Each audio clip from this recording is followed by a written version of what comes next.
against their will. I noticed another thing. I can have an opinion on what a fetus would think because I was once a fetus. In fact, spoiler alert. All of us were once fetus. Every single one of us. I know, this is crazy. And you know what I can pretty well guarantee? Fetuses don't like being stabbed in the face and sucked into a sink. The contradictions don't end there. Ben pointed out that Whopi constantly criticizes America as a racist country, yet continues to benefit from the wealth and privilege that this supposedly racist society has provided her. No. In the sense that, no. In a you know sense. what I mean? Like, when I'm saying There's more jobs to be in LA, they always, but they don't, Latinos are not only the no, only people I didn't mean doing it like that. Come on.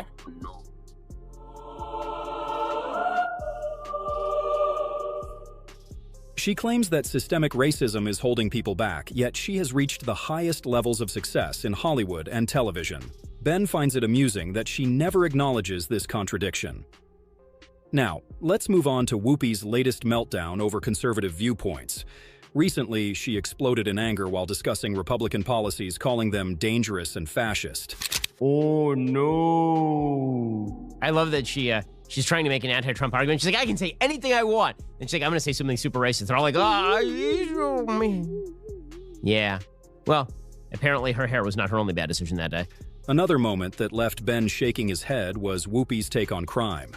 She argued that crime isn't actually rising, despite overwhelming data proving the exact opposite. Whoopi Goldberg, the specter of Whoopi Goldberg, saying that we have to suck it up. You know, we sucked it up when Trump won. In what way did Democrats suck it up when Trump won? We got 4 long years of you whining that Trump wasn't the actual president of the United States, not my president, the Women's March, in the immediate aftermath of Trump winning. We got huge Black Lives Matter protests throughout the summer, the idea being that Trump was the font head of systemic American racism. We got the media and their collusion narrative that went on for years on end despite lack of evidence. Ben has pointed out repeatedly that Whoopi would never extend the same level of support to a Republican president. Her so-called political principles seem to change depending on who is in office. At what point did Democrats actually come to terms with the fact that Trump had won? They never came to terms. Which is why they're so celebratory now, because they think that now reality has snapped back into place. One of the most ridiculous moments on The View was when Whoopi insisted that voter ID laws are racist.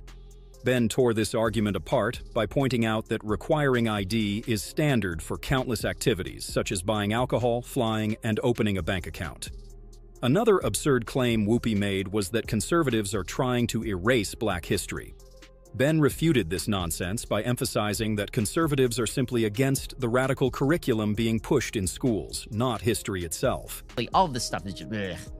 All these people who are unwilling to accept the results of election now going, you know, you guys, you got to grow up. I'm not willing to hear that from you. I'm sorry, Whoopi Goldberg. I think the pattern is clear to Ben. Whoopi Goldberg thrives on misinformation, hypocrisy, and emotional outbursts rather than facts and reasoned debate. Her entire persona is built around pushing leftist narratives, no matter how absurd they may be. You have no leg to stand on here. Here is Whoopi Goldberg.